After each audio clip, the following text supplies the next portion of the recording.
Shalom, salam damai sejahtera bagi kita semua. Bersama saya Vino akan memberikan informasi seputar kegiatan HCC selama sepekan. Kita langsung ke info yang pertama. Informasi mengenai kegiatan HCC selama sepekan akan kami update melalui aplikasi sosial media dari YouTube, Facebook, dan Instagram. Jemaat DC Online akan terus berjalan melalui aplikasi Zoom. Dan untuk link download tertera di deskripsi di bawah ini. Stay home, stay safe, and stay connected. Jemaat, Anda masih dapat menabur bagi pekerjaan Tuhan dan memberikan persembahan baik itu persepuluhan, kolektan, dan lain sebagainya setelah ibadah ini selesai. Berikut adalah nomor rekeningnya.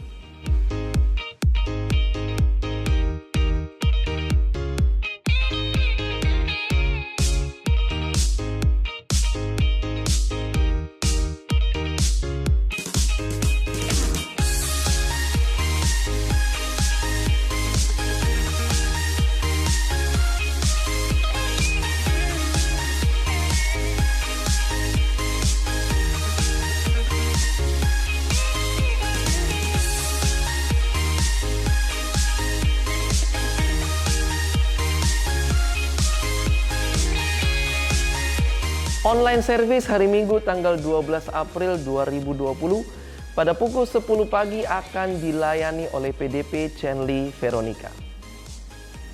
Demikian HCC News untuk pekan ini. Enjoy the service. Shalom Bapak Ibu Saudara yang terkasih dalam Tuhan.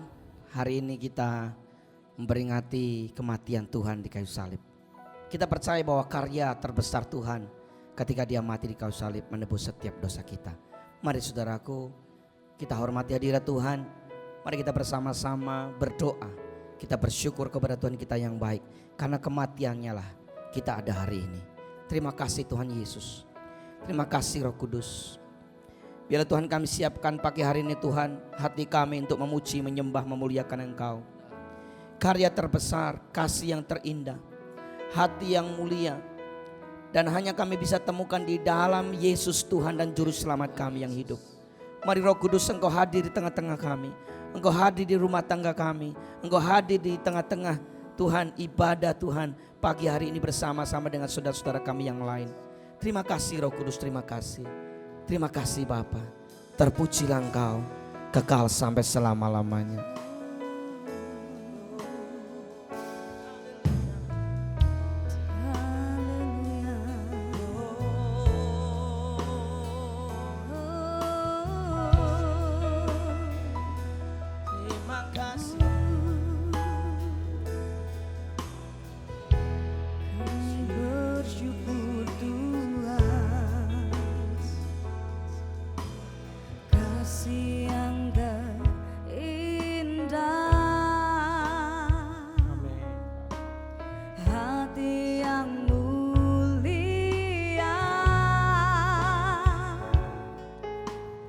Hanya ku temukan di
Tuhan di hidupku.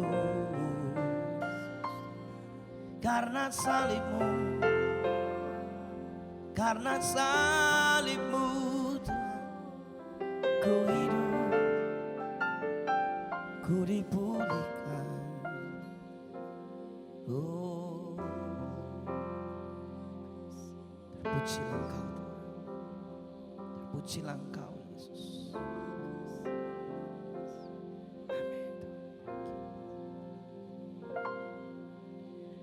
Hanya Kau Tuhan di hidupku,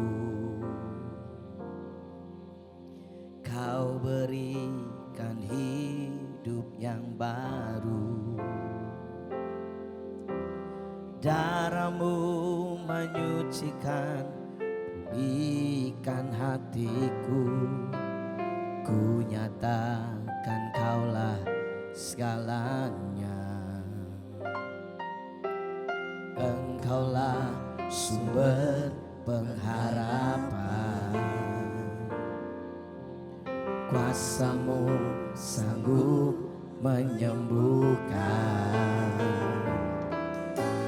Jiwaku pun berserah hanya kepadamu, Yesus, Kaulah segalanya. Karena salib-Mu ku hidup, karena salib-Mu ku menang. Engkau yang berkuasa, sanggup untuk melakukan mujizat-Mu. Karena salib-Mu ku hidup, karena salib-Mu ku menang. Engkau yang berkuasa, sanggup untuk melakukan mujizat-Mu di hidupku.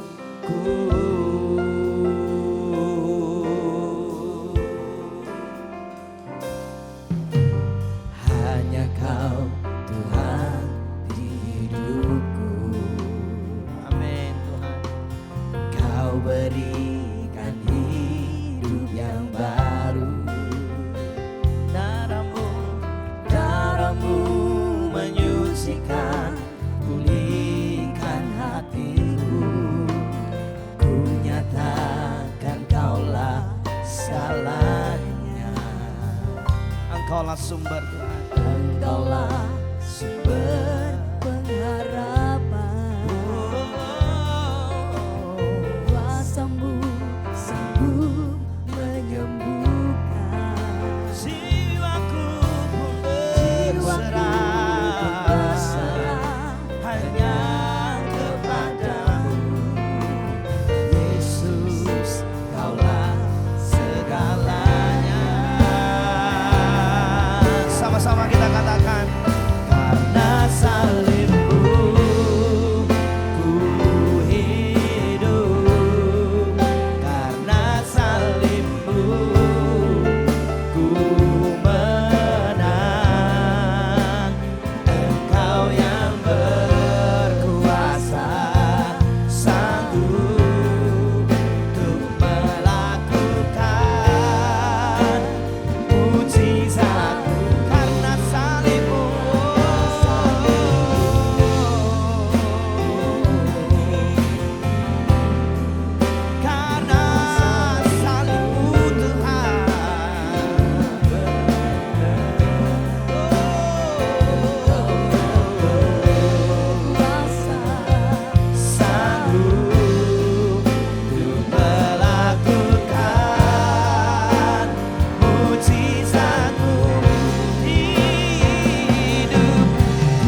salibmu ku menang.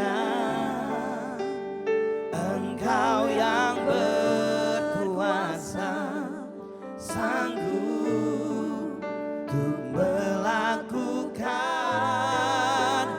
mujizatmu di hidupku.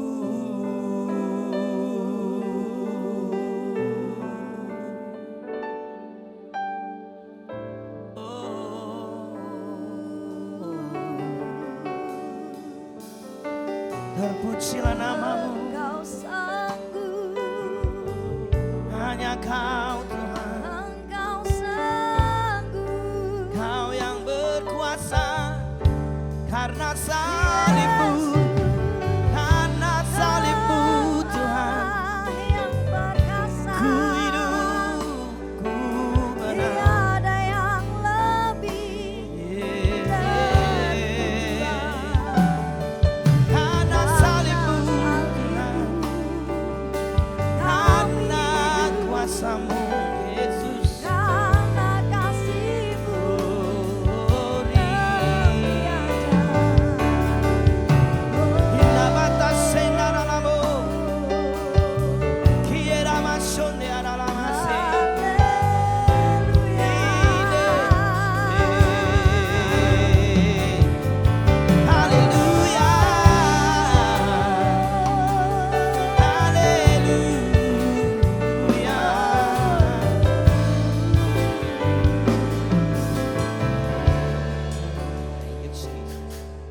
Saudara dimanapun saat ini engkau berada, saudara yang berada di rumah, saudara sedang berkumpul dengan keluarga, ataupun saudara yang saat ini sedang berada sendirian.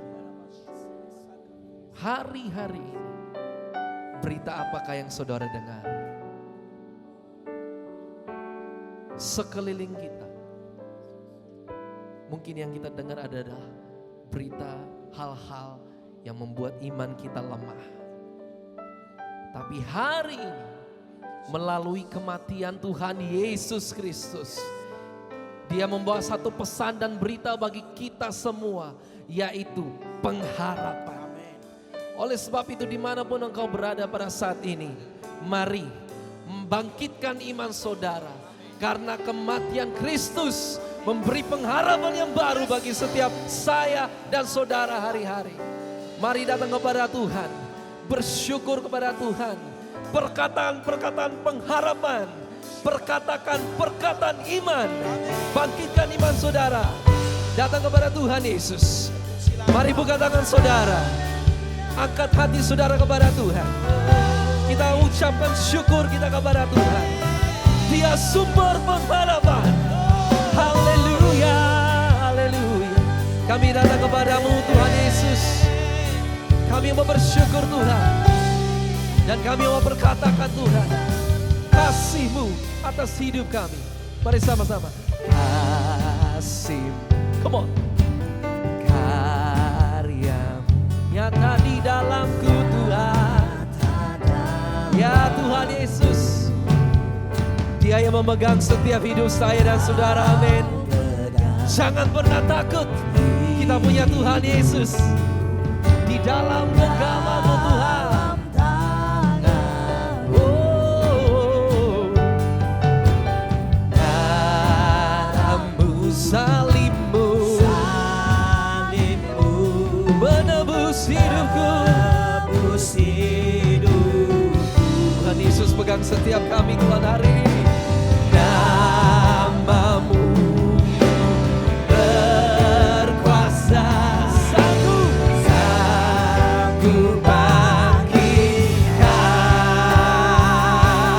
sama-sama kita katakan, harapanku di dalam-Mu, hanya Kau Yesus kuatku.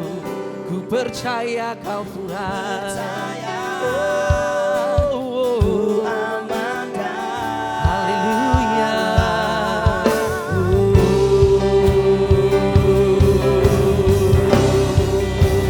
Kasih-Mu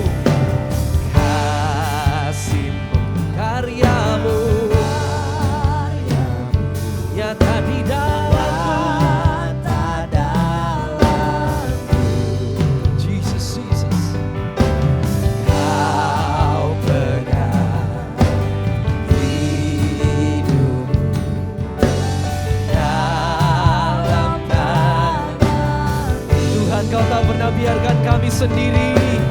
Namamu, salibmu, tebus hidupku. Come on, say.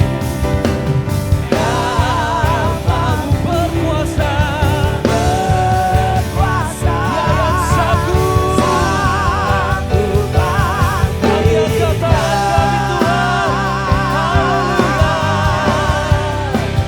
Harapanku di dalammu, hanya Kau Yesus, kuatku, ku percaya, ku aman dalammu. Katakan harapanku Tuhan, harapanku di dalammu, hanya Kau Yesus, kuatku, ku percaya, ku aman dalammu. Katakan sama-sama. Tak pernah gagal rancangan Tuhan, tak pernah gagal rencanamu, dan di jalanku kuasa-Mu sempurna. Harapanku takkan hilang, sebab masa depanku Kau sediakan. Tak pernah gagal rencana-rencanamu Tuhan, kuasa-Mu sempurna. Pengharapanku takkan hilang, masa depanku dalam-Mu.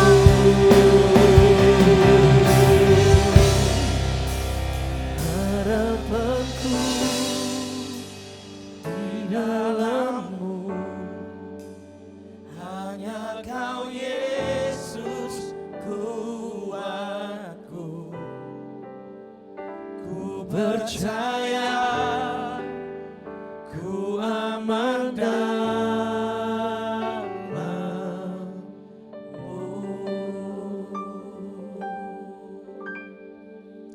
Biarlah kami selalu meyakini Tuhan bahwa harapan kami di dalam Engkau tidak akan pernah hilang. Bagaimanapun kondisi kami, bagaimanapun kesukaran yang kami hadapi, tetapi Tuhan, pengharapan kami di dalam Engkau tidak akan pernah pudar. Seperti Paulus, dia berkata, apakah ketelanjangan, maut, pedang yang dapat memisahkan kami dari kasih Kristus? Tidak ada, sebab Allah adalah setia. Biarlah Tuhan, kami selalu ada di dalam naungan-Mu. Kami selalu ada di dalam hadirat-Mu Tuhan, merasakan kebaikan-Mu, merasakan damai dan sejahtera yang Kau berikan kepada kami. Biarlah Roh Kudus berbicara kepada kami pada pagi ini, supaya apa yang kami dengarkan menjadi satu kekuatan bagi kami, menjadi satu pengharapan bagi kami Tuhan, dan juga menjadi rema yang kami kerjakan, kami lakukan untuk kami dan untuk keluarga kami masing-masing. Terima kasih, hadirlah di setiap rumah kami, hadirlah Tuhan di setiap kali kami menyembah Engkau. Bukankah Engkau berjanji kalau kami berkumpul sepakat Tuhan, kalau kami ada dalam 2-3 orang, maka Engkau juga akan hadir. Terima kasih, urapi hamba-Mu Tuhan, biarlah apa yang hamba sampaikan menjadi berkat dan nama Tuhan saja yang dimuliakan. Di dalam nama Tuhan Yesus, sama-sama kita katakan amin. Puji Tuhan. Ya, terima kasih untuk para worship leader dan juga para pemusik. Saya percaya kita semua diberkati Tuhan pada pagi hari ini. Ya, sebelum saya menyampaikan firman Tuhan, ya saya juga mengucapkan kepada saudara semuanya, selamat kita memperingati Jumat Agung pada hari ini, saudaraku. Dan hari ini, pagi ini kita akan mengambil bagian di dalam perjamuan kudus pada akhir ibadah ini. Jadi saya berharap kita semua sudah menyediakan anggur. Kalau tidak ada anggur bisa diganti dengan sirup atau dengan teh. Dan roti tawar yang saudara bisa sediakan. Kalau tidak ada roti tawar, juga bisa biskuit dalam potongan kecil. Ya, nanti di akhir ibadah ini saya akan pimpin perjamuan kudus dan kita akan sama-sama melakukannya sesuai dengan instruksi saya. Ya, saudara, pada pagi ini saya ingin menyampaikan satu kebenaran firman Tuhan yang kita ambil, saya beri judul tentang Goshen, saudaraku. Ya, saya beri judul tentang Goshen. Kita akan bicara tentang Goshen. Nah, saudara, tempat apakah Goshen itu, saudara? Goshen itu adalah satu tempat yang istimewa di mata Tuhan. Ya. Dan saudara, kalau saudara baca tentang kisah-kisah di Alkitab, kita akan menemukan ada peristiwa yang unik terjadi di Goshen. Ketika itu Tuhan memberikan tulah kepada orang Mesir, saudara. Dan 10 tulah, ya kurang lebih sekitar ada 6 atau 7 tulah, Goshen itu terhindar. Tidak kena sama sekali, saudara. Seolah-olah Goshen ini menjadi tempat yang luar biasa di mata Tuhan. Seolah-olah, saudara, Goshen ini menjadi tempat yang khusus di mata Tuhan, saudara. Dan ketika saya mempelajari, saya bertanya, saudara, dalam doa saya, bagaimana Tuhan supaya kita ini bisa mengalami Goshen? Ya, dalam kondisi-kondisi yang ada hari-hari ini, bagaimana supaya kita ini bisa mengalami Goshen? Saya bertanya, apakah memang Goshen ini masih relevan secara rohani pada saat ini, saudaraku? Ya, apakah perlindungan Tuhan atas kehidupan orang percaya itu masih berlaku seperti yang terjadi di Goshen? Dan saudara, mari sama-sama kita belajar. Kalau saudara belajar kata Goshen itu, Goshen ini dalam bahasa Inggrisnya kalau Anda baca, Anda lihat di monitor saudara, itu Goshen. Goshen itu artinya mendekat, drawing near, mendekat kepada Tuhan. Itu arti daripada Goshen, saudara. Nah, saudara, ketika saya menghubungkan tentang sebuah ayat yang ditulis oleh pemazmur beberapa ratus tahun kemudian setelah kejadian Goshen, ada satu yang menarik, yaitu apa? Ada kesamaan, ya. Walaupun memang tidak disebutkan kata Goshen, tetapi ada satu kesamaan, yaitu kata mendekat di dalam Mazmur pasal yang ke-91 ayat 14 sampai dengan 16. Saya bacakan buat saudara, sungguh hatinya melekat kepadaku, maka aku akan meluputkannya, aku akan membentenginya, sebab ia mengenal namaku. Bila ia berseru kepadaku, aku akan menjawab, aku akan menyertai dia dalam kesesakan, aku akan meluputkannya dan memuliakannya. Dengan panjang umur akan kukenyangkan dia, dan akan kuperlihatkan kepadanya keselamatan daripadaku. Apa yang digambarkan oleh pemazmur ini, saudara, ini sangat mewakili apa yang terjadi di Goshen. Menarik sekali, saudara. Karena kata Goshen adalah mendekat, sementara pemazmur berkata bahwa ketika hati seseorang itu melekat kepada Tuhan, maka hal-hal ini terjadi dalam hidupnya, saudaraku. Dikatakan apa? Aku membentenginya, sebab ia mengenal namaku. Bila ia berseru kepadaku, aku akan menjawab. Aku akan menyertai dia dalam kesesakan. Aku akan meluputkannya dan memuliakannya. Dengan panjang umur akan kukenyangkan dia, akan kuperlihatkan padanya keselamatan daripadaku, saudara. Jadi saudara, ketika terjadi 10 tulah di Goshen, maka umat Israel, terjadi 10 tulah di Mesir, maka umat Israel yang ada di Goshen itu ngalami yang sama.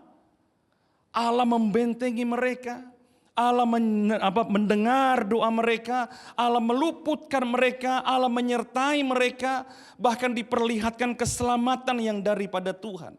Secara historis, apa yang terjadi dan dituliskan oleh Mazmur ini, saudara, ternyata mirip yang terjadi di Goshen. Coba kita satu-satu lihat sama-sama, saudara, secara historis ya, secara sejarahnya, saudara. Goshen itu adalah tempat Tuhan memelihara.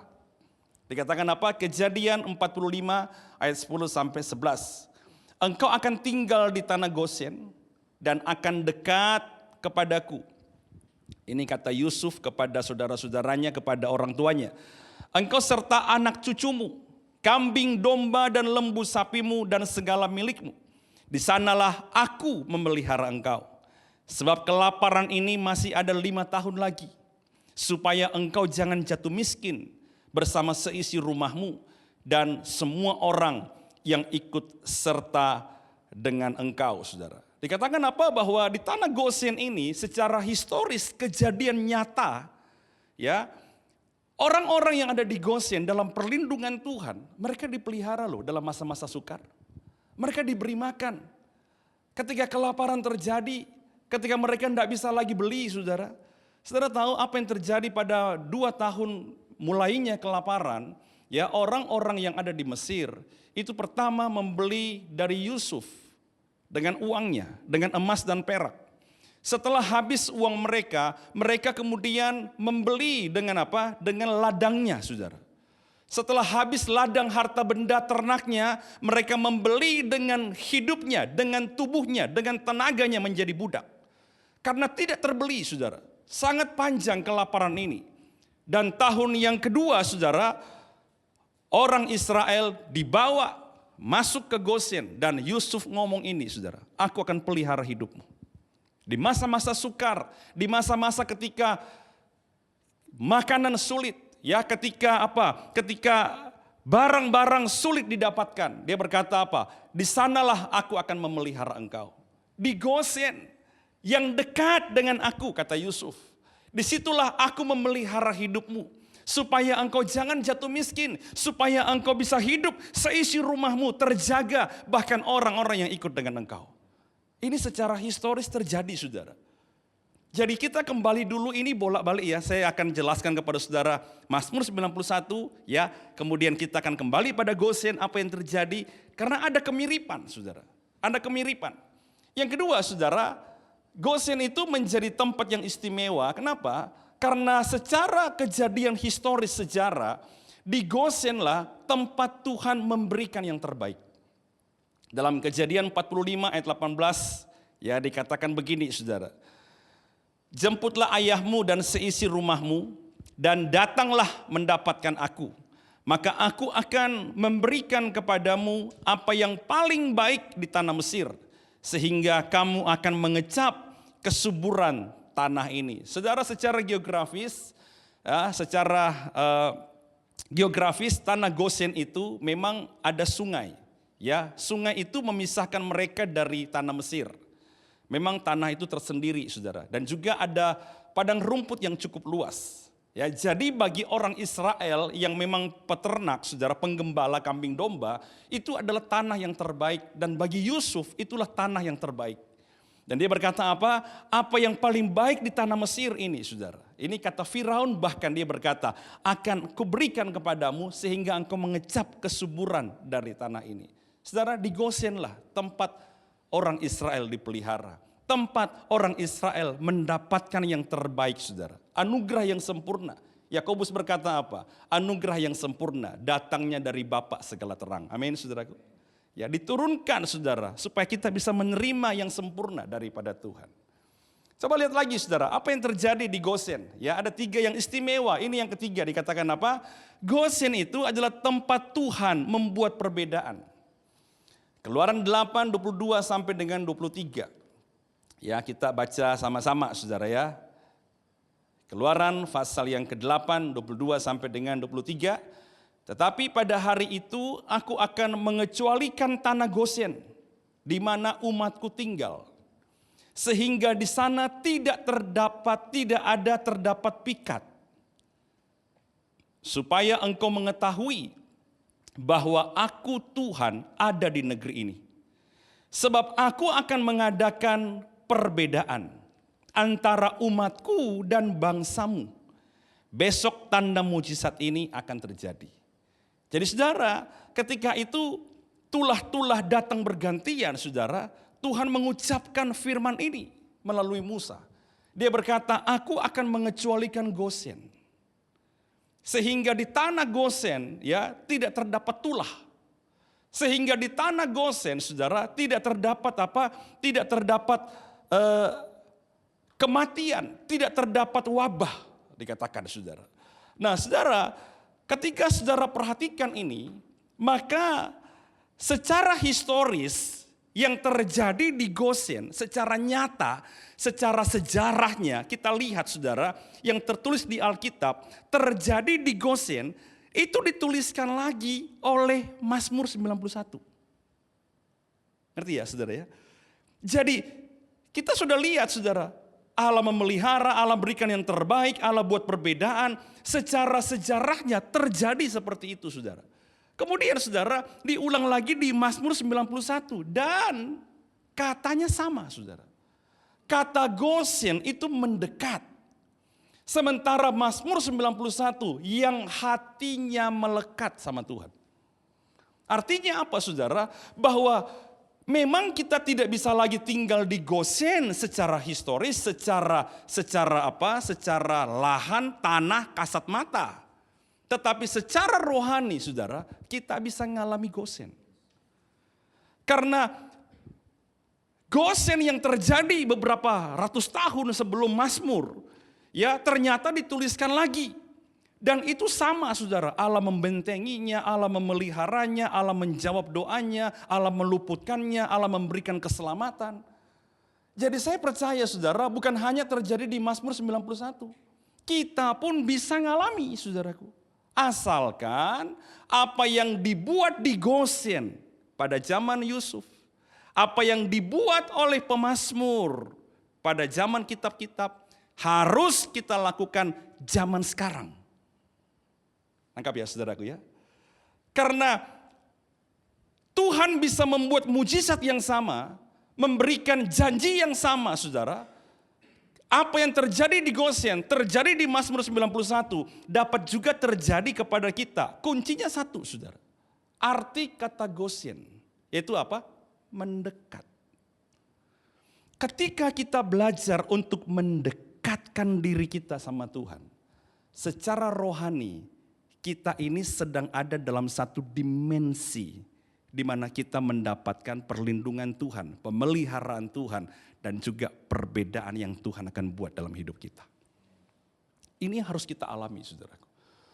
Dan ini tidak kebetulan kita sampaikan ini, saya sampaikan ini kepada saudara ya di Jumat Agung saudara. Karena ini sangat berkaitan. Nah gimana caranya saudara? Apa yang dibuat di Gosen? Ya, apa yang mereka lakukan saudara? Nanti kita akan bicara secara rohani supaya kita bisa belajar sama-sama saudara. Ya kita kembali lagi lihat di Gosen itu saudara, itu mereka dipisahkan. Dalam Kejadian 43 ayat 32 dikatakan begini. Lalu dihidangkanlah makanan bagi Yusuf tersendiri, bagi saudara-saudaranya tersendiri, dan bagi orang-orang Mesir yang bersama-sama makan dengan mereka itu tersendiri. Sebab, yuk sama-sama, orang Mesir tidak boleh makan sama-sama dengan orang Ibrani. Karena hal itu suatu kekejian bagi orang Mesir. Jadi Gosen itu terpisah. Gosen itu terisolir. Ya Gosen itu seperti sebuah lahan wilayah yang di lockdown. Dan mereka tidak bisa bareng campur sama Mesir, saudara. Bahkan ketika mereka makan, makanannya pun dipisah. Kenapa? Karena mereka orang Ibrani. Jadi mereka dipisahkan dari Mesir karena kelahiran mereka. Karena mereka lahir di dalam darah mereka, DNA mereka saudara. Mereka itu adalah orang Ibrani. Artinya apa saudara? Kita bisa mendekat kepada Tuhan kalau kita sudah mengalami yang namanya kelahiran baru. Kita, saudara, bisa menikmati perlindungan Tuhan, kita bisa menikmati akses kepada Tuhan. Ketika kita ngalami yang namanya apa? Yang namanya kelahiran baru, saudara. Anda percaya kepada Tuhan, Anda mengakui dengan mulut Yesus adalah Tuhan, engkau percaya di dalam hatimu bahwa Dia adalah Tuhan yang sudah menjadi manusia, kemudian Dia mati, dan pada hari ketiga Dia bangkit, dan kemudian Dia naik ke surga. Kalau Anda percaya itu, maka Anda lahir baru. Dan inilah yang membuat kita bisa punya akses, saudara. Terbukalah pintu, saudara, untuk kita bisa masuk kepada hati Tuhan. Nah, banyak orang, saudara, tidak menghidupi ini dalam hidupnya. Ya, mereka hanya sekedar dibaptis, hanya sekedar percaya kepada Tuhan. Tapi kalau kita mau sadari, saudara, bahwa kita ini sudah orang Kristen yang lahir baru, hidup seperti dalam kelahiran kita, hidup dalam kondisi kita percaya kepada Tuhan, hidup percaya dan menghasilkan buah-buah dalam pertobatan kita. Maka ketika itulah, saudara, tirai yang menutup itu, penghalang yang menutupi antara kita dengan Tuhan, itu akan terbelah. Seperti yang Yesaya katakan, apakah yang menjadi penghalang antara engkau dan Tuhan? Adalah segala dosa dan pelanggaranmu. Saudara, saya ketika mempersiapkan firman ini, saya ingin berdoa buat saudara. Ya, kalau saudara di rumah ada anggota keluargamu yang belum percaya kepada Tuhan Yesus. Selama ini, saudara, selalu ada tarikan dalam hatimu untuk percaya kepada Tuhan. Tapi saudara selalu menundanya. Dan mungkin engkau pernah sering kali mendengar tentang khotbah dalam kekristenan. Engkau juga sering mendengar tentang berita-berita keselamatan. Tapi engkau belum mengambil keputusan untuk percaya kepada Tuhan hari ini. Hari ini saya tantang saudara. Ya, kalau itu saudara ada di rumah dan engkau belum pernah mengalami kelahiran baru. Engkau belum pernah menerima Yesus sebagai Tuhan dan Juru Selamat saudara. Dimanapun saudara ada yang menyaksikan siaran ini, saudara taruh tangan saudara di hati saudara, taruh tangan kananmu saudaraku, dan ikut saya berdoa. Saya akan berdoa secara singkat, dan saya percaya ketika saudara menerima Yesus sebagai Tuhan dan Juru Selamat, maka Anda akan dipisahkan lewat kelahiran baru pada hari ini juga, saudaraku. Taruh tangan saudara di hati saudara. Tuhan Yesus, Anda bisa ikut saya berdoa. Tuhan Yesus, saya percaya Engkau adalah Tuhan. Hari ini saya mengaku dengan mulut saya menerima Engkau sebagai Tuhan dan Juru Selamat saya pribadi. Biarlah Engkau jadi Tuhan atas hidup saya. Saya berdoa segala kutuk-kutuk, segala kehidupan masa lalu saya, segala dosa yang saya perbuat, saya minta ampun ya Tuhan. Sucikanlah saya dengan kuasa darah-Mu. Biarlah saya diselamatkan dan mulai hari ini saya menjadikan Engkau sebagai Tuhan dan penguasa tunggal dalam hidup saya. Saya percaya Engkau adalah Tuhan yang menjadi manusia, kemudian mati menebus dosa saya. Tapi pada hari ketiga Engkau bangkit dan kemudian Engkau naik ke surga. Engkaulah Tuhan yang saya sembah. Dan hari ini saya mengaku dan menyatakan saya adalah milik dari Kristus Yesus Tuhan. Terima kasih Tuhan. Masuklah dalam hati saya. Dan saya menerima Engkau sebagai Tuhan dan Juru Selamat saya pribadi. Amin. Selamat buat saudara yang sudah menerima Yesus sebagai Tuhan. Tapi saya percaya saudara, ketika Anda hidup di dalamnya, maka yakinlah bahwa kita bisa mendekatkan diri kita kepada Tuhan. Apa yang kedua saudara?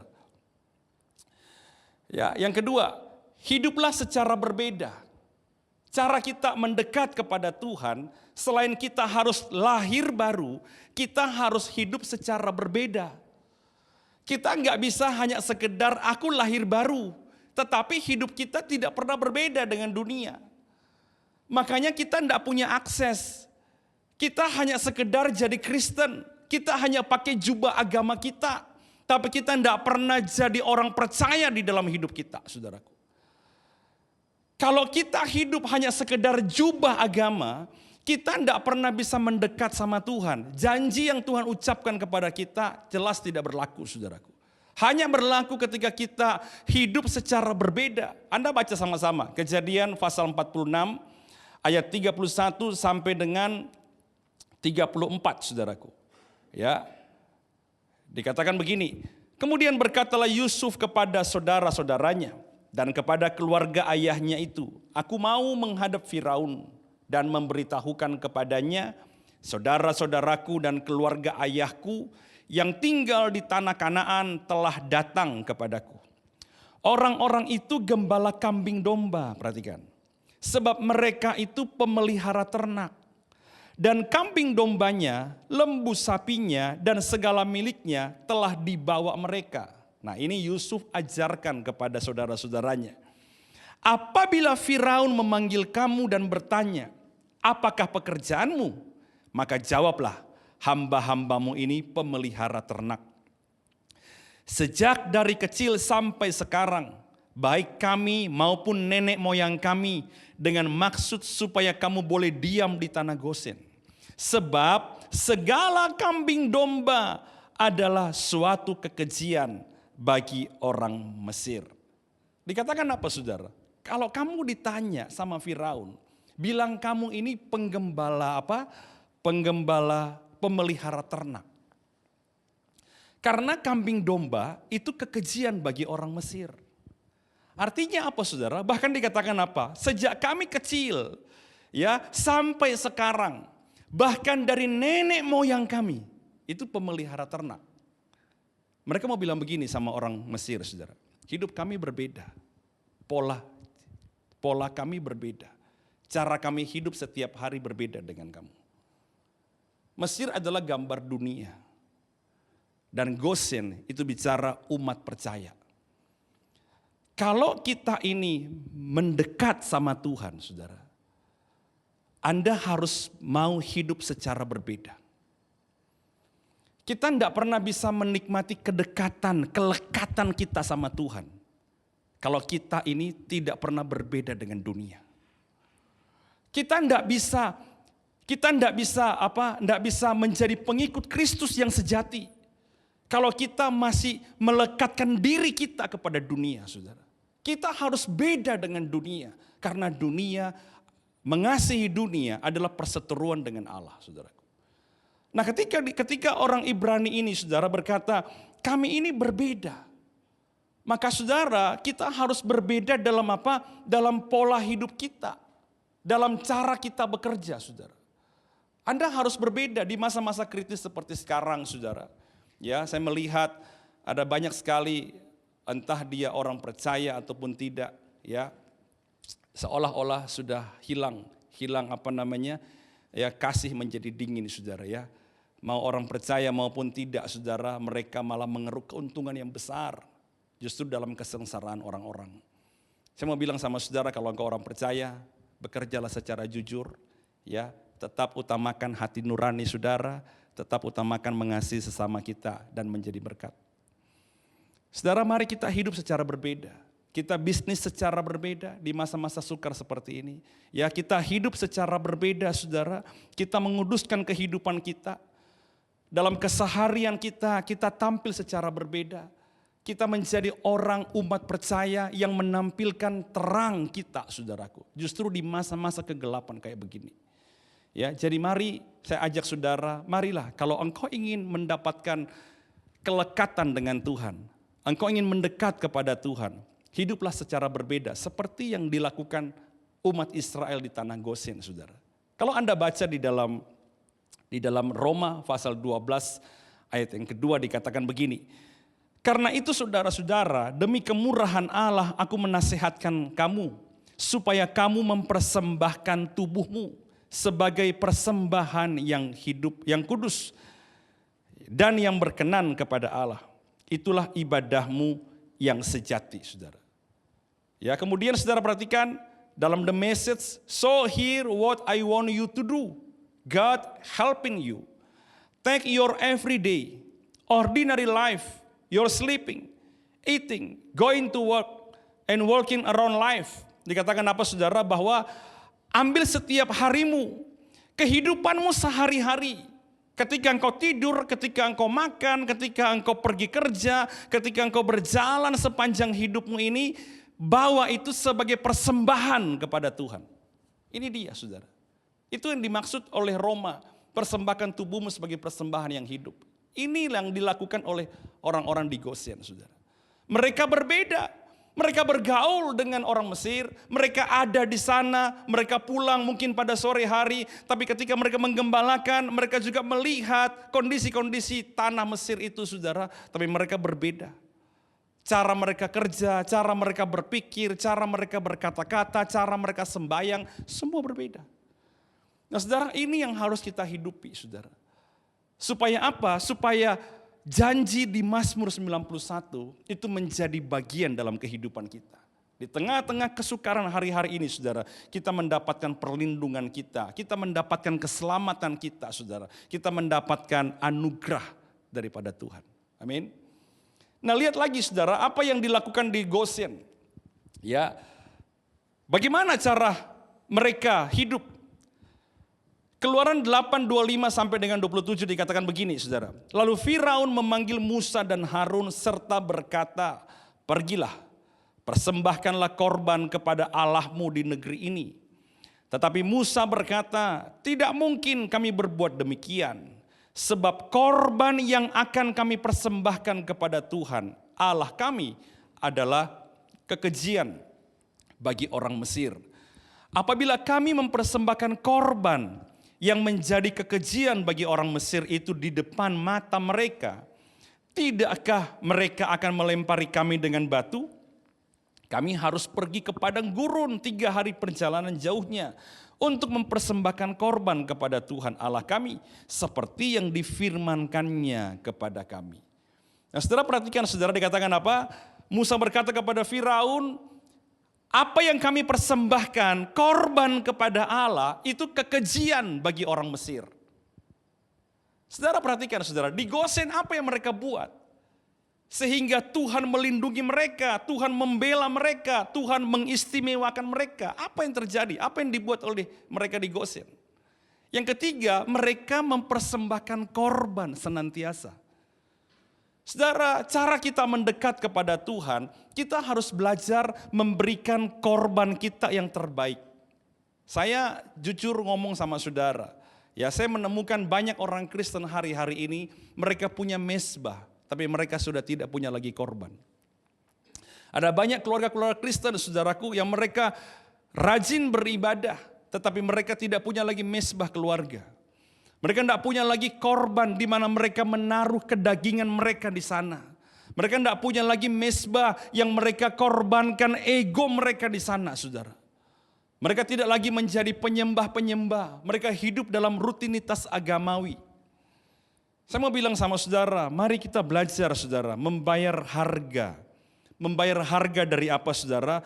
Untuk kita mendekat sama Tuhan. Membayar harga dari sebuah penyembahan. Membayar harga dari sebuah kedekatan kita sama Tuhan, saudaraku. Ingatkah saudara ketika satu kali Tuhan datang kepada Maria dan Marta. Kemudian dia datang ke sebuah tempat.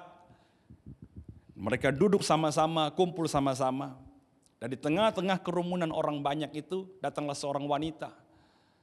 Kemudian dia datang, dia bawa 1 buli-buli minyak narwastu yang mahal, saudara. Kalau tidak salah disebutkan di sana 300 dinar. 1 dinar itu 1 hari kerja. Jadi wanita ini kerja 300 hari, hampir 1 tahun untuk bisa beli minyak itu. Dan kemudian saudara dia datang dan dia pecahkan leher buli-buli itu.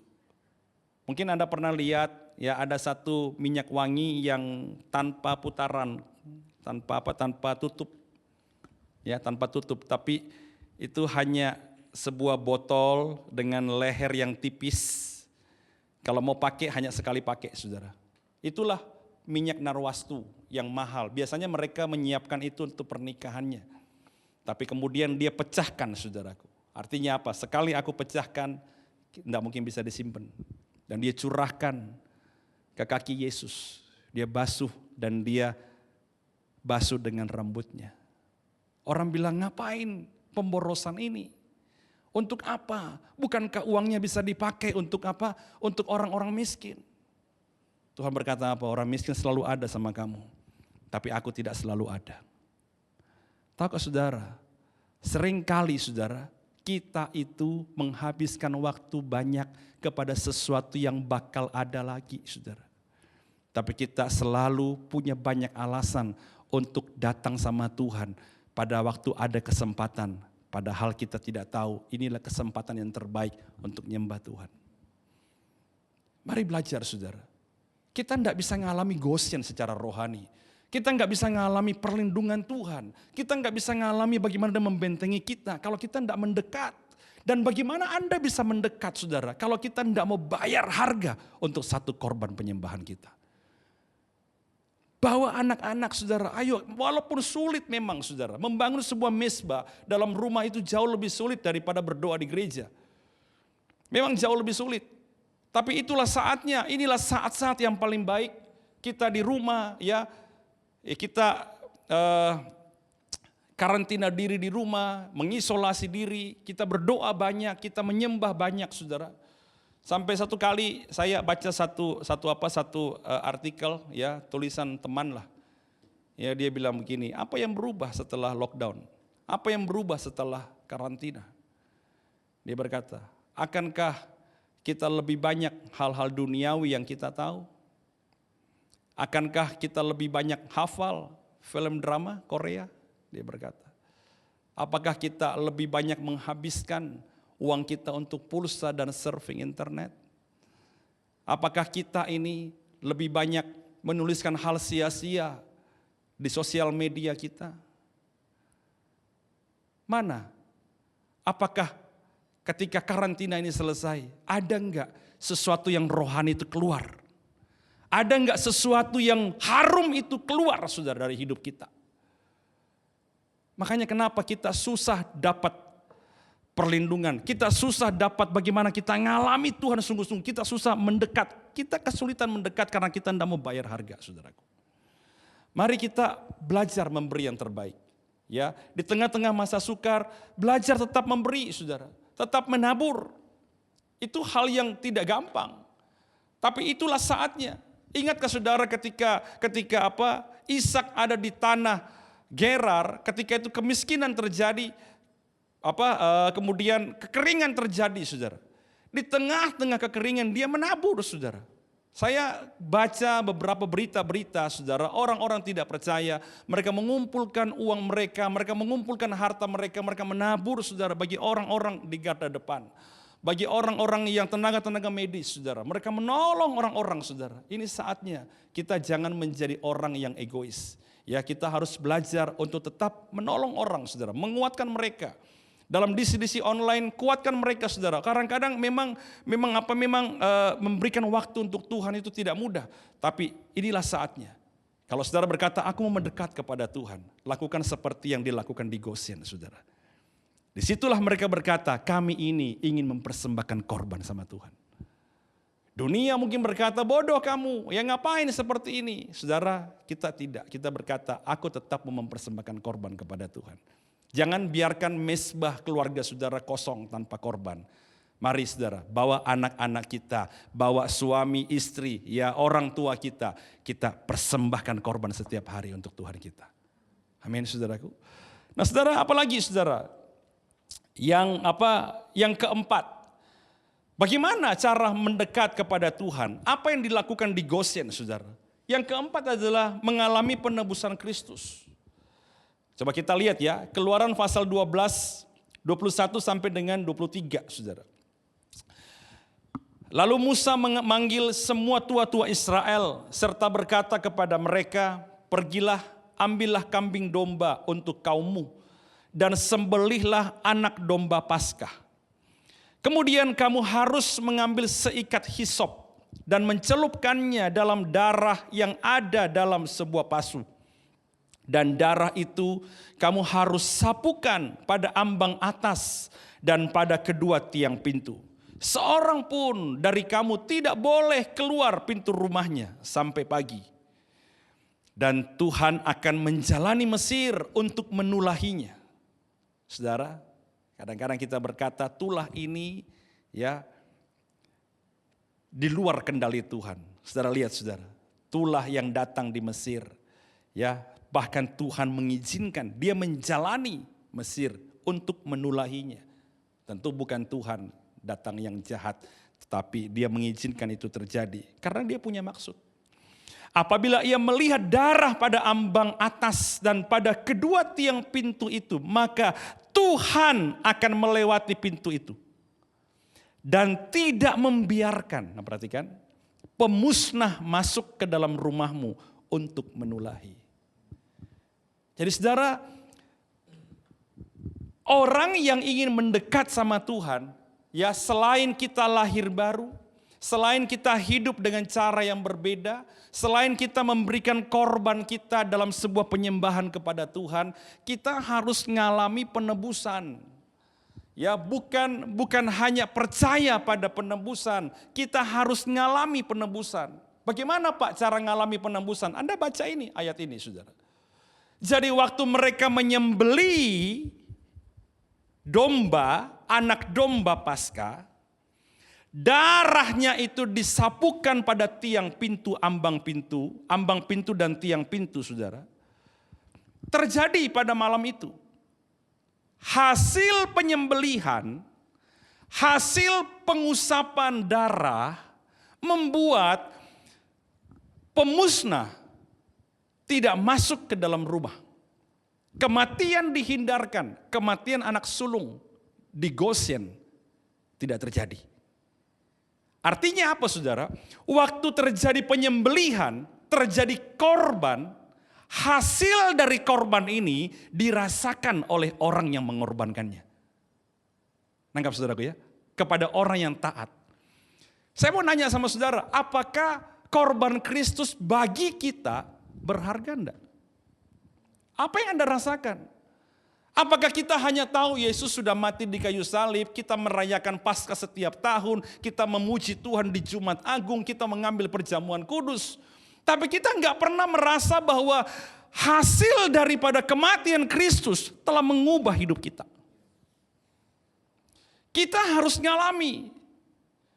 Supaya apa saudara? Supaya kita berjalan sebagai orang yang sudah ditebus. Sehingga kita berjalan dan kita yakin bahwa aku hidup hari ini karena Yesus sudah mati untuk saya. Bukan sebuah slogan, tapi kita mengalami penebusan Kristus telah mengubah hidup kita. Ini cara mendekat sama Tuhan saudara. Saya tertarik menceritakan kepada saudara sebuah sejarah. Ya, ini saya tidak menemukan bahasa Indonesianya, tetapi ini saya akan terjemahkan dikit-dikit lah. Gambar ini adalah satu rumah yang terdapat di sebuah jalan di Rotterdam, Belanda. Nah, rumah itu disebut sebagai rumah 1000 teror. Nah, kenapa dikatakan rumah 1000 teror, saudara? Kalau Anda bisa baca ini, menerjemahkan ini dalam bahasa Inggris, saudara. Rumah ini adalah satu tempat persembunyian pada abad ke-16. Ya, antara abad 15, abad ke-16, pada waktu itu saudara, ada terjadi perang selama 80 tahun. Anda bisa bayangin saudara, perangnya 80 tahun. Ya kita wabahnya berapa lama udah nih? Ini perang 80 tahun saudara. Kenapa? Karena Belanda itu ingin merdeka dari Spanyol dan Portugal. Nah, satu kali saudara, terjadi pengejaran karena Belanda memberontak. Dari penjajahnya mereka berontak saudara. Ingin merdeka dari Spanyol. Pada waktu itu Raja Philip II memerintahkan seluruh orang-orang Belanda yang lari, yang memberontak. Baik ternaknya, anjingnya, semua sapi, semua yang dibawa saudara. Anak, perempuan, tua, muda, bunuh semua. Jadi saudara perhatikan saudara. Mereka masuk dalam satu rumah. Dibunuhi semua saudara. Masuk rumah berikutnya, dibunuhi semua. Masuk rumah berikut, dibunuh semua saudara. Itu adalah satu teror yang sangat mengerikan. Saudara tahu, sekelompok orang saudara, warga orang-orang Belanda lari sembunyi di rumah ini. Waktu mereka sembunyi di rumah ini saudara, mereka bingung, saudara, mereka panik. Ini gimana caranya? Karena rumah demi rumah pasti mati mereka saudara.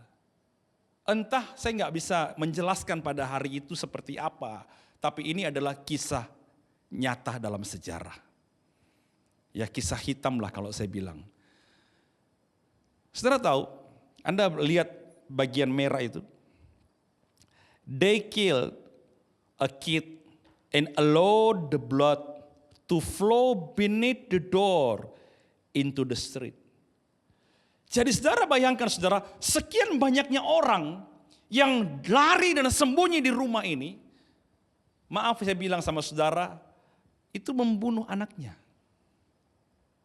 Jadi anak-anak itu dibunuh semua saudara. Saya nggak tahu berapa banyak. Dan darah mereka saudara dibiarkan mengalir ke bawah pintu sampai ke jalan. Waktu tentara Spanyol ini datang saudara, dia lihat pintu yang terbuka dan darah yang mengalir. Mereka bilang sudah selesai.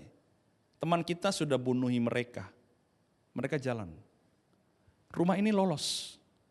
Padahal di dalam ratusan orang. Ratusan orang saudara ada di situ. Mereka sembunyi 3 hari. Tidak makan. Ya. 3 hari without food. Sampai kemudian bahaya itu lewat saudara. Setelah itu baru mereka bisa lari. Saudara, ketika kita berbuat dosa, harusnya pemusnah itu sudah mengklaim nyawa kita. Engkau milikku. Engkau sudah terjual oleh dosa. Harusnya kita mati. Harusnya saya ini tidak lagi khotbah di sini saudara. Harusnya Anda di rumah, kita semua yang hadir, kita harusnya sudah mati. Tapi karena ada darah yang dicurahkan, darah Kristus yang dicurahkan sebagai domba Paskah, itulah yang menggantikan kita. Sehingga dia mati, kita hidup. Anda sudah ngalamin enggak? Atau hanya sebuah cerita saudara. Hanya sebuah kisah. Tapi saudara nggak pernah menghargai itu. Saudara nggak pernah berkata, Tuhan, jangan sampai Tuhan keselamatan dan pengorbanan Kristus, penebusan Kristus ini menjadi sia-sia. Tapi biarkan ini menjadi sesuatu yang saya pegang terus Tuhan. Sampai kita tidak menyangkal iman kita. Karena besarnya nilai dari sebuah korban Kristus bagi kita. Kita harus ngalami itu. Kalau kita menghidupi penebusan Kristus saudara, maka kita bisa dengan penuh keberanian kata Ibrani, menghampiri tahta kasih karunia untuk terima pertolongan kita pada waktunya. Amin saudaraku. Kita bisa terima itu saudara, kita bisa dapatkan sesuatu karena kita berkata apa? Kita menghidupi penebusan daripada Kristus. Inilah 4 kunci mendekat saudara, sehingga apa yang terjadi di Goshen pada kenyataannya di tanah Goshen yang sesungguhnya ternyata dituliskan lagi di dalam Mazmur 91 saudara, dengan prinsip yang sama, dengan hasil yang sama. Dan saya percaya kalau kita melakukan apa yang orang Israel di Goshen lakukan, apa yang pemazmur anjurkan, maka kita akan mengalami yang sama yang dialami oleh umat Israel di Goshen dan dialami oleh Mazmur 91. Kita akan mengalami juga pada hari ini kalau kita melakukan 4 kunci ini saudaraku, 4 cara ini. Yaitu apa? Anda harus lahir baru. Kelahiran baru menjadi pintu saudara untuk kita mendapatkan akses kepada Tuhan. Dan hiduplah secara berbeda. Di tengah-tengah masa sukar saudara, tetap kita hidup secara berbeda. Tampilkan iman kita, hidup sebagai garam dan terang. Dan di tengah-tengah masa sukar tetap kita memberikan korban yang terbaik. Tetap kita mengatur penyembahan kita. Tetap kita menjadi penyembah-penyembah di tengah-tengah masa sukar sekalipun. Bahkan saudara, kita menghidupi, kita mengalami penebusan Kristus, menganggap penebusan Kristus sesuatu yang sangat mahal bagi kita. Saya percaya hari ini ketika saudara ada di rumah mendengarkan siaran ini saudaraku, Maka ketika kita berkomitmen bersama-sama, kita mau melakukan keempat hal ini. Kita ingin mendekatkan diri kita kepada Tuhan. Karena Goshen artinya mendekat. Ditarik mendekat kepada Tuhan. Kalau kita mau mendekat kepada Tuhan, maka saya percaya ada perlindungan, ada keselamatan, ada jawaban doa yang kita terima, ada pemeliharaan Tuhan, ada pembedaan yang Tuhan buat untuk kita semua, saudaraku. Amin, saudaraku. Mari sama-sama datang kepada Tuhan. Bapa, kami percaya Engkau Tuhan kami yang baik. Kami percaya Tuhan bahwa Engkau Tuhan yang tidak pernah meninggalkan kami. Kami yakin Tuhan bahwa apa yang sudah Engkau buat dalam kehidupan kami Tuhan, akan Engkau kerjakan lagi Tuhan, yang sudah Engkau kerjakan bagi orang Israel, akan Engkau kerjakan lagi bagi hidup kami. Kalau kami mengerti prinsip hidup ini Tuhan, kami mengerti prinsipnya, bahwa Engkau mau kami mendekatkan diri kami kepadamu. Di masa-masa sulit seperti ini Tuhan, di masa-masa sukar seperti ini, ajari kami mendekat sama Tuhan. Kami yang dulunya jauh, biarlah kami mendekat. Di hari-hari ini, biarlah pendoa-pendoa yang seadanya menjadi pendoa-pendoa radikal. Biarlah bangsa-bangsa yang mengabaikan Tuhan akan berbalik kepada Tuhan. Biarlah gereja-gereja dimurnikan. Biarlah hamba-hambamu dimurnikan. Karena inilah masa-masa di mana sebuah sirene telah berbunyi untuk memanggil kita mendekat kepada Dia. Kalau kita mendengar panggilan ini, kita mendengar panggilan ini, panggilan untuk mendekat, dan kita melakukan ini, saudaraku. Kita mendekatkan diri kita kepada Tuhan. Maka saya percaya ada perlindungan dan kasih setia. Hidup mati itu kedaulatan Tuhan. Tapi kalau kami masih diizinkan ada, maka Tuhan pasti pelihara. Tuhan pasti membentengi.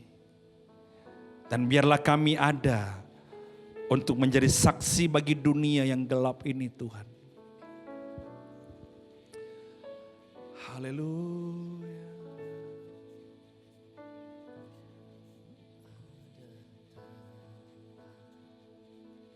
Yang mulia anugerah-Mu tercurah, Kau berikan hidupmu. Mari datang sama Tuhan. Mari buka hati kita. Sambil saudara pegang roti di tangan kanan saudara. Para orang tua, Bapak, bagikan kepada anak-anakmu. Dan setiap kita memegang roti di tangan kanan kita. Sambil angkat lagu ini saudaraku. Kita menghargai korbannya. Amin.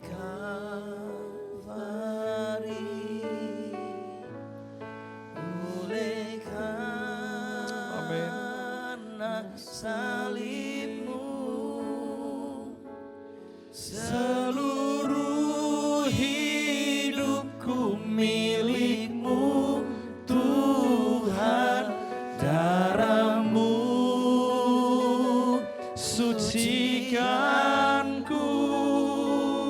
kuasa salibmu pulihkanku. Saudara dengar baik-baik. Hari ini saudaraku, Anda yang jauh dari Tuhan. Engkau yang berkata, Tuhan aku banyak salah. Engkau yang berkata, Tuhan aku jauh, sudah melakukan banyak yang menyimpang Tuhan. Lagu ini berkata bahwa Dia menyucikan kita. Ada darah Yesus yang menyucikan kita. Anda harus buka hatimu. Ini saatnya Anda mengalami penebusan itu. Ini saatnya bukan hanya sebuah upacara, bukan hanya sebuah peringatan, bukan hanya sebuah ibadah agamawi yang dilakukan setiap tahun. Tapi hari ini saudaraku, di hari peringatan Jumat Agung di mana Kristus sudah mati membayar dosa kita, Anda ngalami Tuhan. Engkau ngalami diampuni dosamu. Engkau alami ketika engkau ngaku sama Tuhan, engkau minta ampun sama Tuhan, engkau ngalami darah Yesus membasuh saudara dan memulihkan hidup. Dan engkau berkata, Tuhan, aku mau kembali sama Tuhan. Kalau itu saudara, sambil tangan kananmu tetap pegang roti gak apa-apa. Tapi mulutmu mulai ngomong sama Tuhan, Tuhan ampuni aku Tuhan, ampuni kesalahanku Tuhan. Aku mau balik sama Tuhan, aku mau dipulihkan hidupku Tuhan. Aku yang dulunya jauh, aku sudah hianati keluargaku, aku sudah hianati istriku, aku sudah hianati suamiku. Aku sudah kecewakan anak-anakku Tuhan. Hari ini aku berdoa, aku mau kembali sama Tuhan. Aku mau balik sama Tuhan. Karena darahmu terlalu mahal. Aku mau alami kasih itu. Aku mau alami penebusan itu Tuhan. Di dalam nama Yesus, di dalam nama Yesus, di dalam nama Yesus, Roh Kudus jamah. Di dalam nama Yesus, Roh Kudus jamah Tuhan.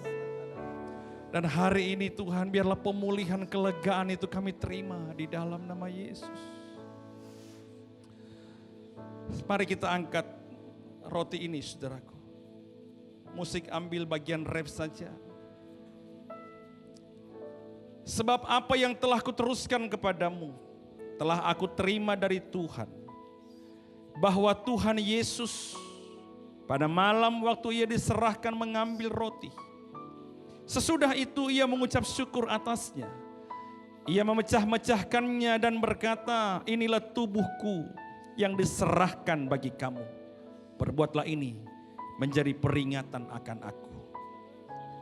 Ketika engkau mengangkat roti ini saudara, ingatlah bahwa ada tubuh yang dikoyak.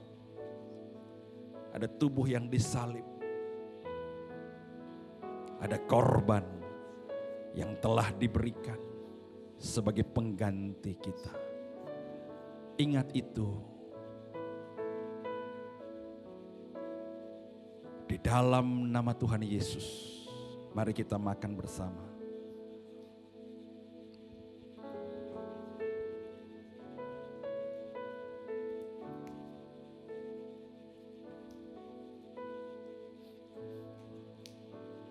Angkat cawan ini.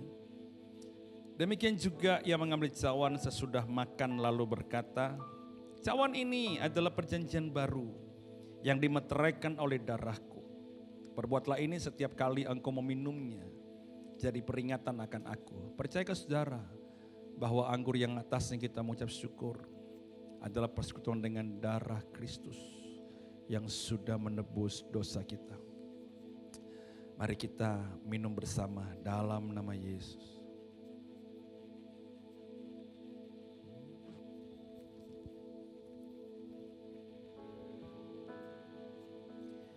Oleh karena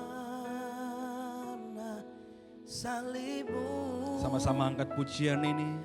seluruh hidupku milikmu Tuhan.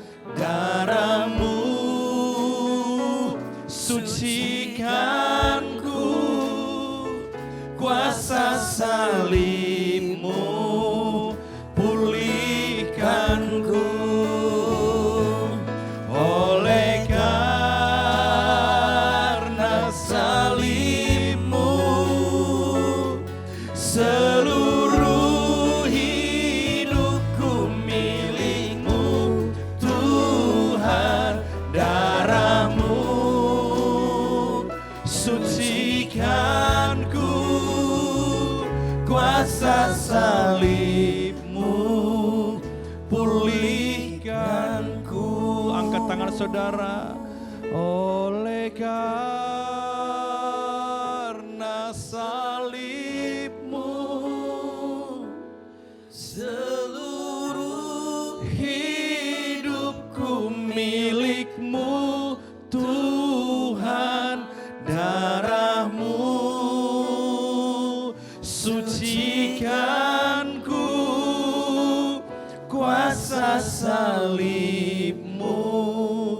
pulihkanku.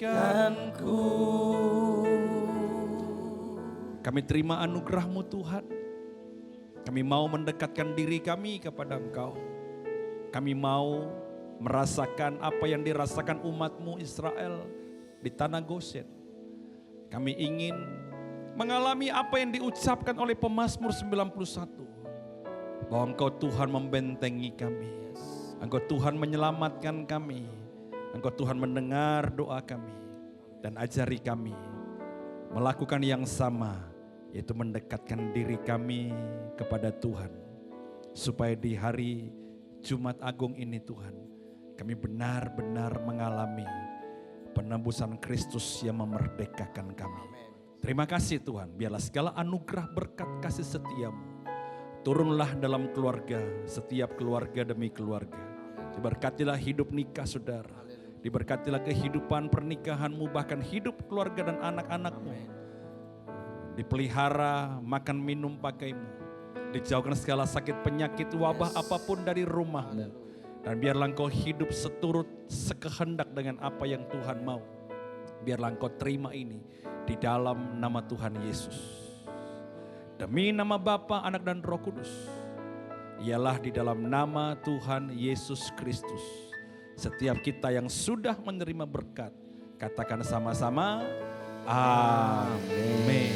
Tuhan Yesus memberkati saudara.